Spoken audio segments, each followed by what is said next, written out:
Hare Krishna, my dear devotees. All glories to Srila Prabhupada. Hare Krishna, Krishna Krishna, Hare Hare. Hare Rama, Rama Rama, Hare Hare. All glories to Srila Prabhupada. So today, we're continuing in Bhagavad Gita, second chapter, 13th verse. I'll read the verse again. Dehinosmin yata dehe komaran yovanam jara tata dehantara praptir dhiras tatra namuyate. As the embodied soul continuously passes in this body from boyhood to youth to old age, the soul similarly passes into another body at death. A sober person is not bewildered by such a change. So a sober person is called a dhira. And the dhira is not bewildered by the change of the body. Purport by His Divine Grace. A.C. Bhaktivedanta Swami Prabhupada. Since every living entity is an individual soul, each is changing his body every moment, manifesting sometimes as a child, sometimes as a youth, and sometimes as an old man. Yet the same spirit soul is there and does not undergo any change. So in other words, only the body changes, not the soul. This individual soul finally changes the body at death and transmigrates to another body. Now, that next body could be either material or spiritual. And since it is sure to have another body in the next birth, either material or spiritual, there was no cause for lamentation by Arjuna on account of death, neither for Bhisma nor for Drona, for whom he was so much concerned. Rather, he should rejoice for their changing bodies from old to new ones, thereby rejuvenating their energy. Such changes of body account for varieties of enjoyment or suffering according to one's work and life. So Bhisma and Drona, being noble souls, were surely going to have spiritual bodies in the next life, or at least life in heavenly bodies, meaning they go to material heaven in the material world for superior enjoyment of material existence. So in either case, there was no cause for lamentation. Any man who has perfect knowledge of the constitution of the individual soul, the super soul, and nature, both material and spiritual, is called a dhira, or a most sober man. Such a man is never deluded by the change of bodies. The Mayavadi theory of oneness of the spirit soul cannot be entertained on the ground that the spirit soul cannot be cut into pieces as a fragmental portion. Such cutting into different individual souls would make the supreme cleavable or changeable against the principle of the supreme souls being unchangeable. As confirmed in the Gita, the fragmental portions of the supreme exist eternally, sanatana, and are called shara. That is, they have a tendency to fall down into material nature. So I'm going to read some of this. Let's go back to this. The Mayavadi theory of oneness of the spirit soul cannot be entertained on the ground that the spirit soul cannot be cut into pieces as a fragmental portion. So we have to understand what the Mayavadi's philosophy is. They say there's only one soul. and it's called Brahman. And all the jivas, and there's infinite number of jivas, it's all illusion. It's like, crazy philosophy. That's why he says here, the Mayavadi theory of oneness of the spirit soul cannot be entertained on the ground that the spirit soul cannot be cut into pieces as a fragmental portion. Such cutting into different individual souls would make the supreme cleavage or changeable against the principle of the supreme souls being unchangeable. Okay, so that's Mayavad philosophy, right? As confirmed in the Gita, the fragmental portions of the supreme exist eternally, sanatana, and are called kshara. That is, they have a tendency to fall down into the material nature. In other words, Mayavadi is saying there's only one soul. And what you see that looks like many different souls, that's all illusion. It's not real. And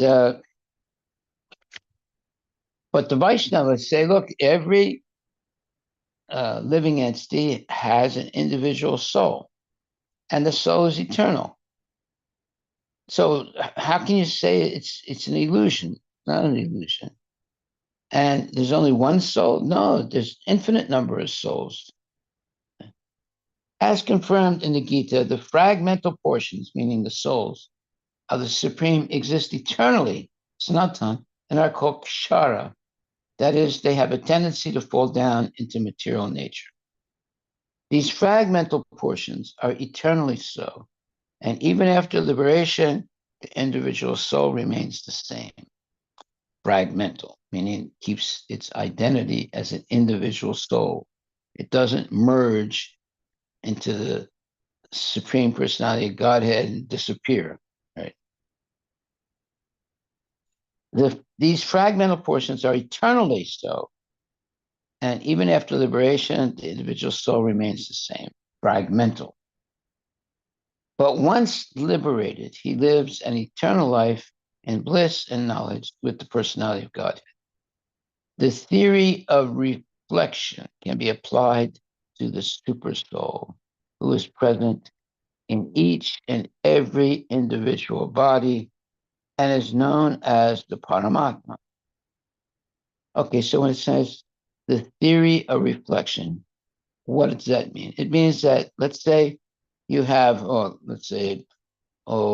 large number of buckets with water, and it's 12 noon, and you look at all the buckets, and there's a reflection of the moon, not moon, the sun. There's a reflection of the sun in each one of the buckets. So that's called what? Theory of reflection. And saying, and similarly, the theory of reflection can be applied to the super soul, who's present in each and every individual body and is known as the Paramatma. He is different from the individual living entity. When the sky is reflected in water, the reflections represent both the sun and the moon and the stars also. The stars can be compared to the living entities, and the sun or the moon to the Supreme Lord. The individual fragmental spirit soul is represented by Arjuna, and the Supreme Soul is the personality of Godhead, Sri Krishna. They are not the same, on the same level. They are not on the same level, as it will be apparent in the beginning of the 4th chapter. If Arjuna is on the same level with Krishna, and Krishna is not superior to Arjuna, then their relationship of instructor and instructed becomes meaningless. If both of them are deluded by the illusory energy, Maya, then there is no need of one being the instructor and the other the instructed. Such instruction would be useless because in the clutches of Maya, no one can be an authoritative instructor. Under these circumstances, it is admitted that Lord Krishna is the Supreme Lord, superior in position to the living entities. Arjuna, who is a forgotten soul, deluded by, and Arjuna is a forgotten soul, deluded by Maya. So this is very interesting. And Prabhupada gives an explanation of the Mayavad theory of oneness. In other words, the Mayavadis say there's only one soul, and all the seemingly infinite number of jivas, it's all illusion. And ultimately, there's only one soul. That's called Brahman. Now, why did they say that? Because their philosophy is illusion. They make statements that are illusory. When they say that jivas are illusory, they don't really exist. That's not true. The jiva is eternal, and uh, it's said here. Just say that it says in the purport. The fragmental portions of the Supreme exist eternally, Sanatana, and are called kshara, that is, they have a tendency to fall down into material nature. Now, just because they fall down into material nature, it doesn't change their eternality. Mm-hmm. The only thing it changes is they're in a state of illusion, and they're attracted by materialism. These fragmental portions, meaning the souls, are eternally so. And even after liberation, the individual soul remains the same. Fragmental. In other words, they have individuality before birth, they have individuality in this body, they have individuality if they're liberated, go back to Godhead. Or if they're not liberated and they go to hell, they still have the individuality. Individuality's eternal. But once liberated, the individual soul, lives an eternal life in bliss and knowledge with the personality of Godhead. Okay. The super soul is present in each and every individual body and is known as the Paramatma. He's different from the individual living entity. Okay.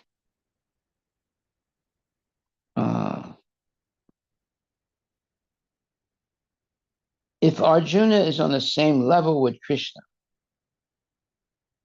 and Krishna is not superior to Arjuna, then their relationship of instructor and instructed becomes meaningless. If both of them are deluded by the illusory energy, Maya, then there's no need of one being the instructed and the other the instructed. Such instruction would be useless because in the clutches of Maya, no one can be an authoritative instructor. Under the circumstances, it is admitted that Lord Krishna is the Supreme Lord, superior in position to the living entity. Arjuna, who is a forgotten soul, and Arjuna is a forgotten soul deluded by Maya. So why is Prabhupada making these statements so emphatically?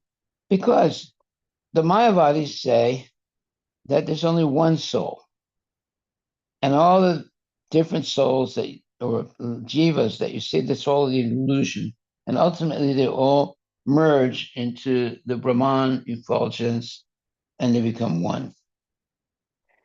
And that's not true. The living entity is eternally individual. And even in the Brahman effulgence, they don't lose their individuality, but they are not cognizant of it. But what is the Brahma Jyoti? It's made up of infinite number of jivas, right? They're like pencils of light. But they are not conscious of their individuality. Okay, so what else is there here? So when Krishna is not subject to being an illusion, he's the Supreme Personality of God. He controls the principle of illusion. He controls everything.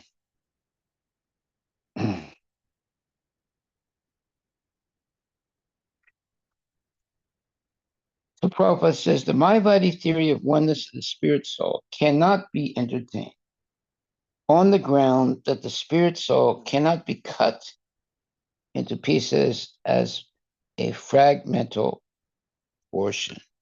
Such cutting into different individual souls would make the supreme cleavable or changeable against the principle of the supreme souls being unchangeable.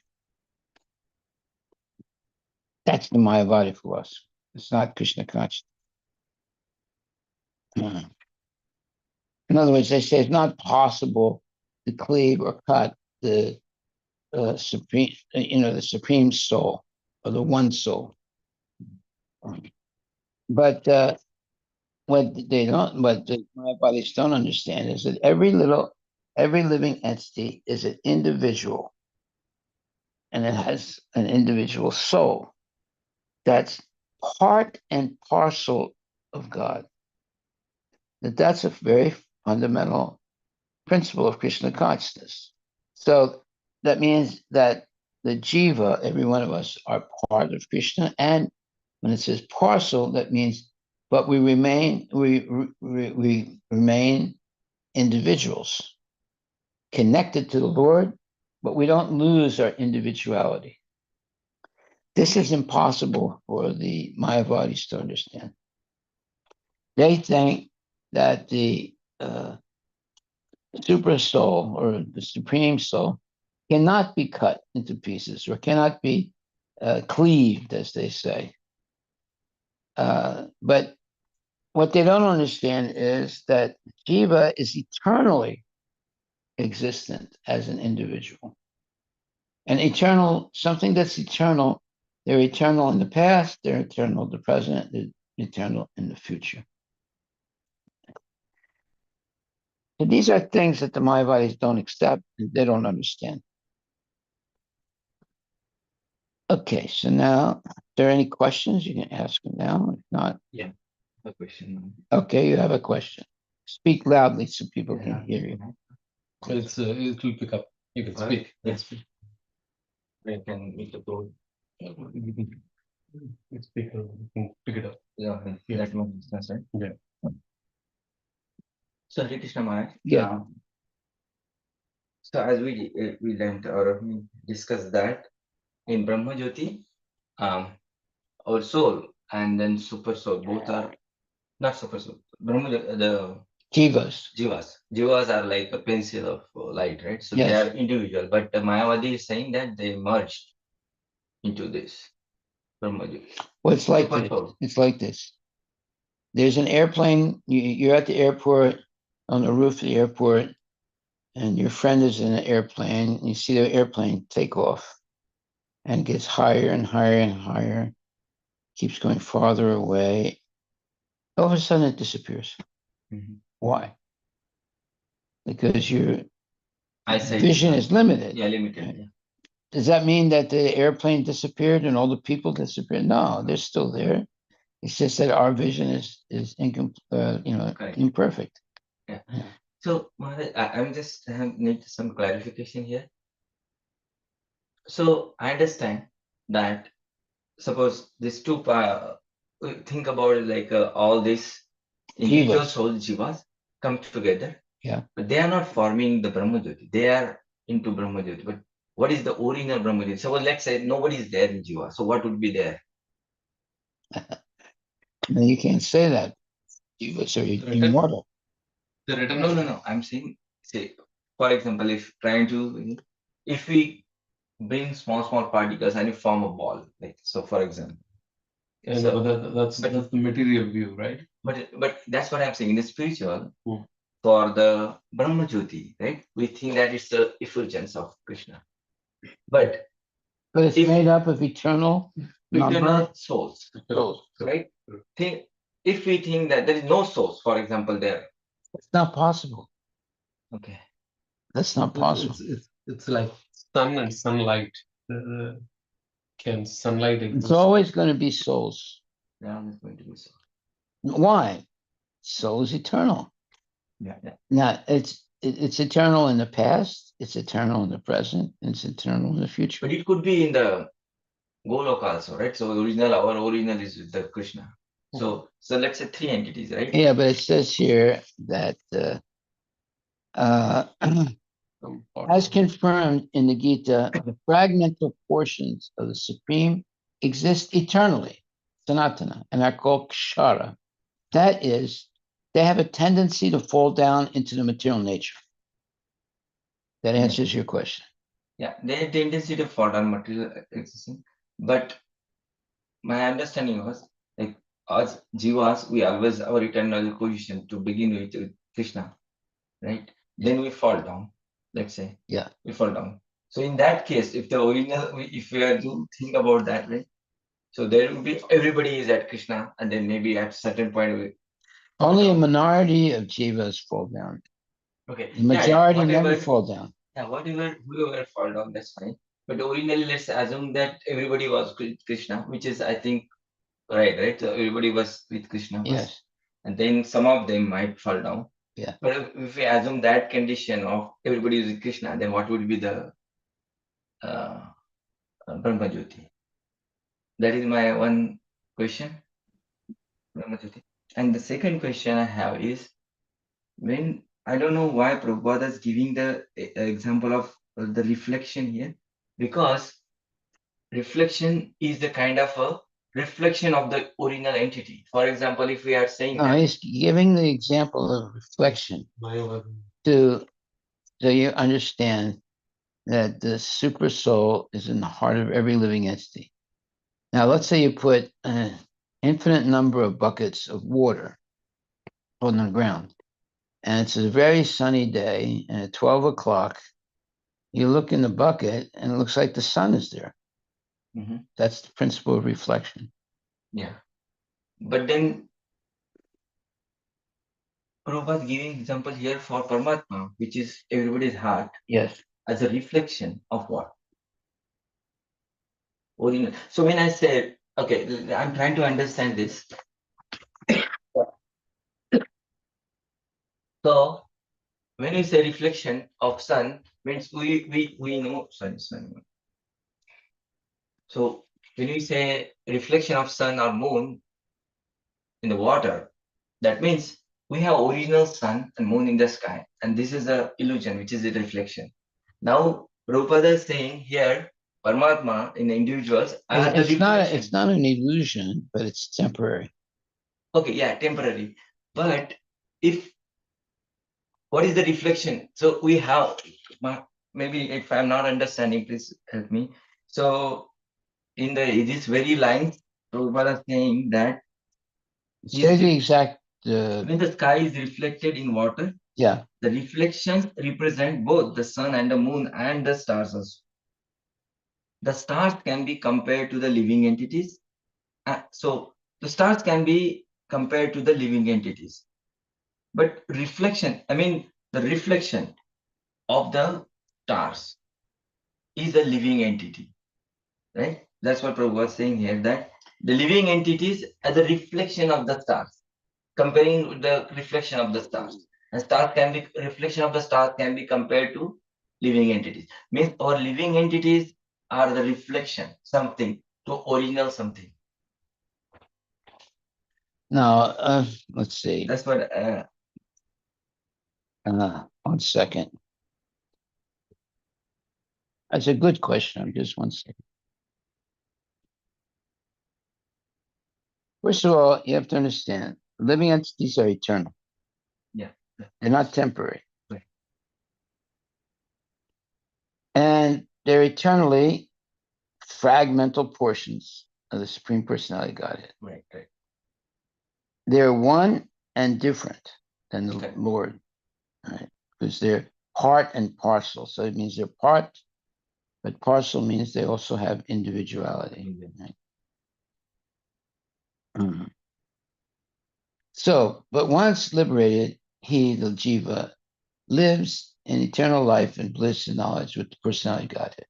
The theory of reflection can be applied to the supersoul. Why? Because the supersoul is present in the heart of every living entity. Mhm.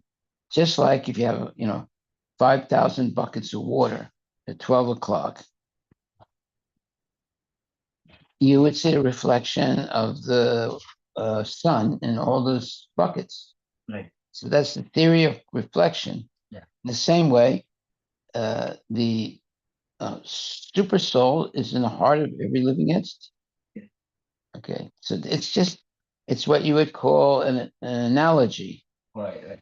to make us understand that the soul is in the heart of all living entities. That's all it is. Yeah. So that's why I was stuck at the point where why it is called as reflection, because it could be directly as given the think about your soul as a stars, actual stars, and the sun is the super soul or something like that.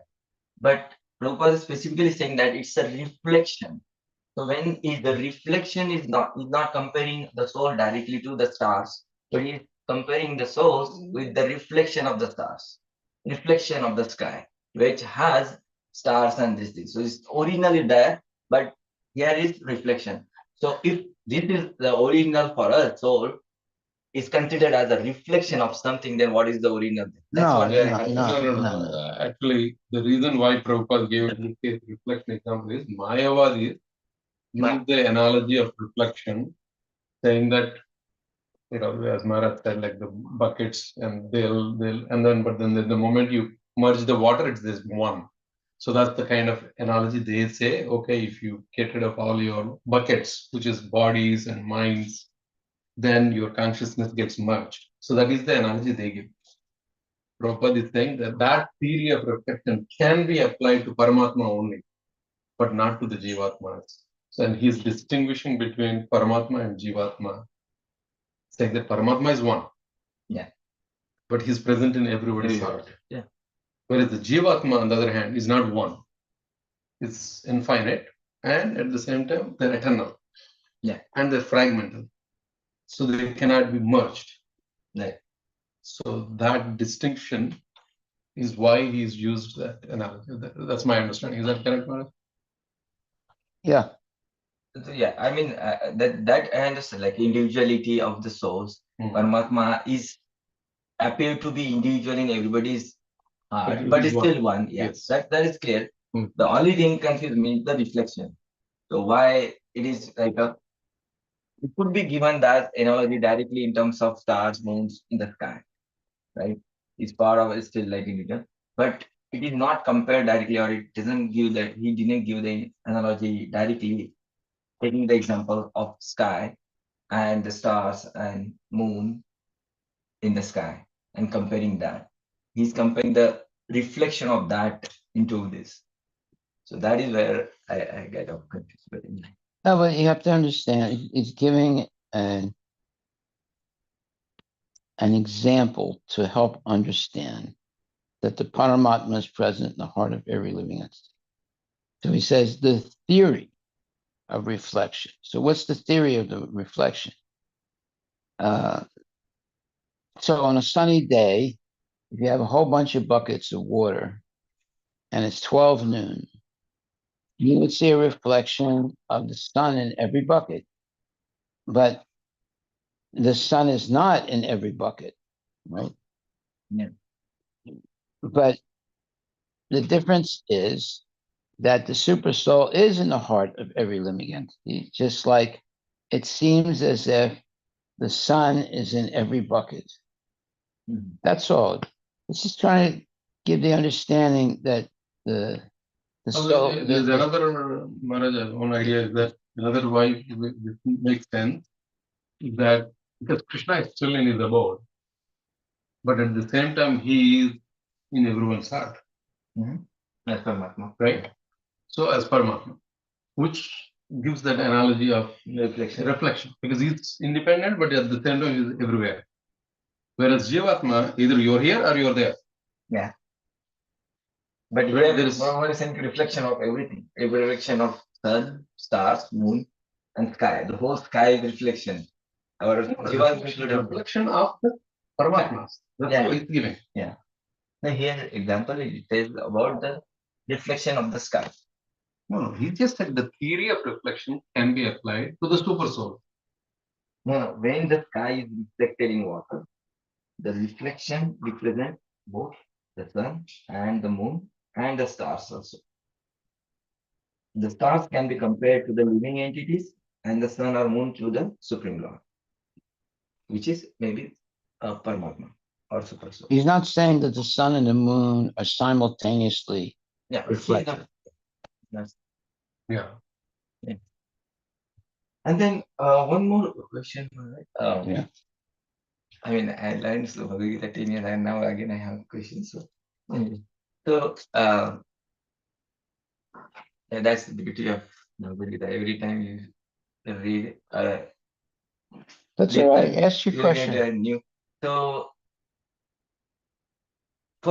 in this chapter, like actually, soul has given some dimensions for the soul. Somewhat. Soul Yeah. has dimensions. Dimensions. Dimension.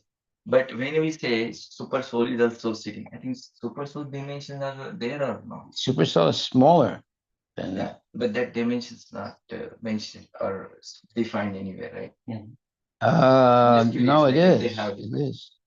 It is considered because for the soul they have saying that it's like 1/10,000 of 1,000 of this. Hair. I mean 10,000, 100 by 10 of tip of the hair. Right? Yeah. And the super But soul is smaller than that. Yeah, one of the okay. Anyway, The you dimension you can't see that 1/10,000th the tip of a hair. You can't even see it. Yeah. And the super soul is even smaller than it. I read somewhere that the super soul It's, is it's the like size a of the thumb. thumb. Yeah. Size of thumb. It is mentioned. Yes, Maharaj. In your class only you read it from Yeah. Bhagavatam or somewhere. Yes. Okay. In the heart region, he is in the size of a thumb. Yeah, I think I remember also one of the. Yeah. Okay. In your classes only we read, Maharaj. Yeah. Yeah. But that doesn't mean that the soul is only the size of a thumb, right? You're dealing with something that's supernatural. So the soul can be smaller than the atom, and it can also be the size of the sun. It's not limited. You're dealing with infinite things. Yeah. Fourth dimension. Yes. Just like Krishna, he can appear as a baby, or he can appear as a full-grown person. He's not limited. And same with the soul. Soul's eternal, and it's not actually limited. The soul can be in the body of the elephant. It can be in the body of the ant. That doesn't mean that the elephant is that the soul is inflated itself to the size of the elephant. And that's very confusing, because you would think that the soul in the elephant is bigger than the soul in an ant, but no, it's not. Yeah, that's how powerful the soul is. It can expand its consciousness throughout, infinitely. Okay, so the individual fragmental spirit soul is represented by Arjuna, and the supreme soul is the personality of Godhead, Sri Krishna. They are not on the same level, as it will be apparent in the beginning of the fourth chapter.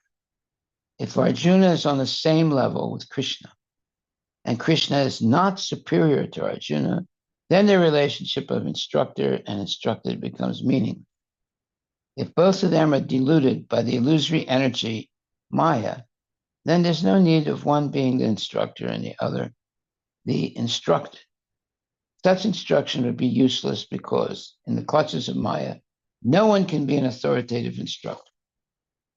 Under these circumstances, it is admitted that Lord Krishna is the Supreme Lord, superior in position to the living entity, Arjuna, who is a forgotten soul deluded by Maya.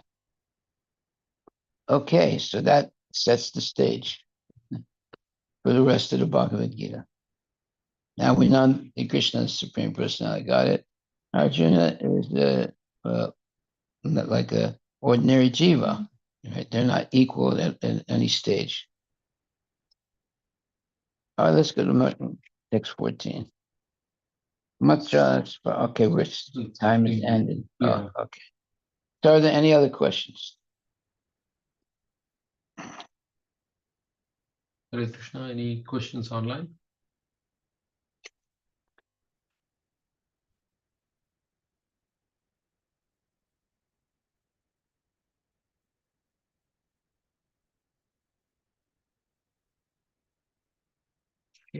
I don't see any comments also. Okay, so the main, let me just give a final explanation here. The main thing that's being said in this purport, and it's a very nice purport. Prabhupada writes, any man who has perfect knowledge of the constitution of the individual soul, the super soul, and nature, both material and spiritual, is called a dhira, or a most sober man. Such a man is never deluded by the changes of the body. And then the second major statement is, the Mayavadi theory of oneness of the spirit soul cannot be entertained on the ground that the spirit soul cannot be cut into pieces as a fragmental portion. This is the Mayavadi philosophy. There's only one soul, can't be cut. And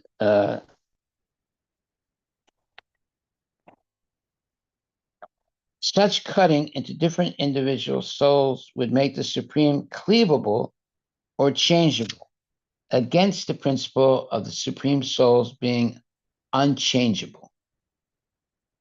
As confirmed in the Gita, the fragmental portions of the supreme exist eternally. So it's not that, a certain time in life, like you cut a birthday cake, into little pieces, This is something that is sanatan, it's eternal, right? It's not something that happened recently or in the past. It's from the beginning, and there's no beginning. The soul is eternal in the past, in the present, and the future. And Krishna is eternal in the past, the present, and future. This is what people don't understand. They also give example, Maharaj, if I heard correctly, if I remember, that I think Prabhu also talked about it, right? So Mayavadi gives that, they give the example of like water in the different buckets and then take it out the buckets to be one, something like that, right?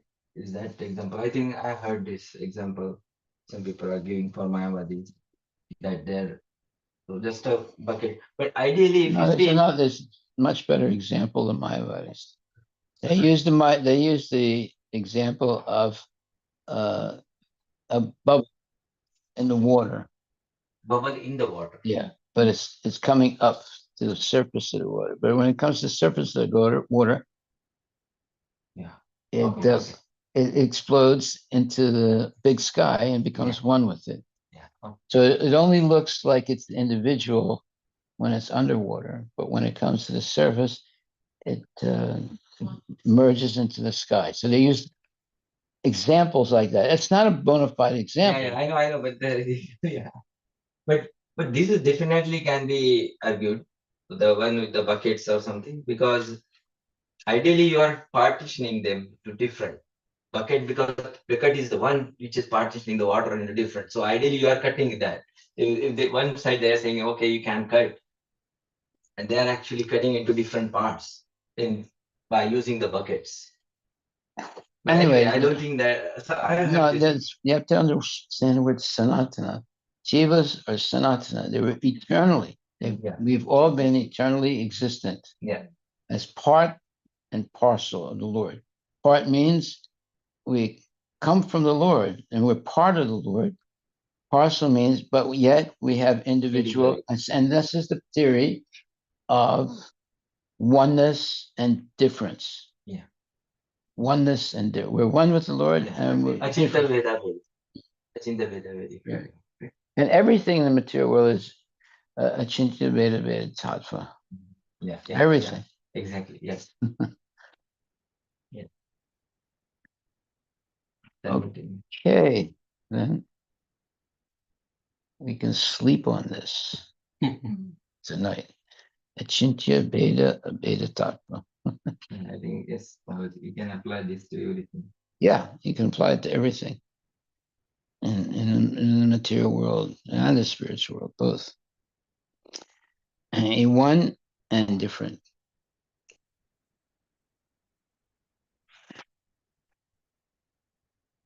Sorry. Wrap up the call, Maharaj. Yes. Hare Krishna, if there are no more comments, we'll see you in the morning. So the confusion comes because the jiva has a tendency to fall down. Yeah. Then you get confused because, first of all, how can it be eternal if it's capable of falling down? But it's eternal either in the fallen state or in the liberated state. And most people think, something falls down, it's not, it's changed. It's not, but the eternality of the soul is never changed. But then you have these religions that say, yes, the soul can die. And the soul begins to exist at the moment of birth. This is all Christian philosophy, and it just confuses the whole thing. If we say the soul is eternal in a fallen state, that is very discouraging, right? Like, because No, but see, because the soul is eternal, it can be eternally fallen or eternally liberated. if I'm eternally fallen, Yeah. then what is the chance of me becoming eternally liberated? You have every chance because saintly persons like Narada Muni and others. So once we come out of this and we go there liberated, Then you won't fall again. You won't fall again. It's like this. Let's say you get a phone call and says, "Oh, madam, you have won the lottery. How do you want to receive the money? You want to get it by snail mail, or you want to get the money? You want to come to the ticket office and get the money, etc." So you say, "Okay, well, I'll come to the office and get the money." So you go to the office and you get the money. But actually, okay, 1 second. Maybe I mixed this up a little bit. 1 second. I haven't used So it. you used to give the example of going to Hawaii, tickets for Hawaii. Yeah. Then you get a mail and you pack everything with the family, you go to the airport and There's no ticket. ticket is keeping. Yeah. Then after that, again, once more you get a call, then you'll never believe that. Yeah, right. That's it. That's the example you give us. Yeah. Yeah. So would you be fooled the second time when you said no? The same way, you fall down after being in Vaikuntha and you go through a long period of suffering and eventually come back to the spiritual world. You think you would fall down again? No, that's the point. Very cool.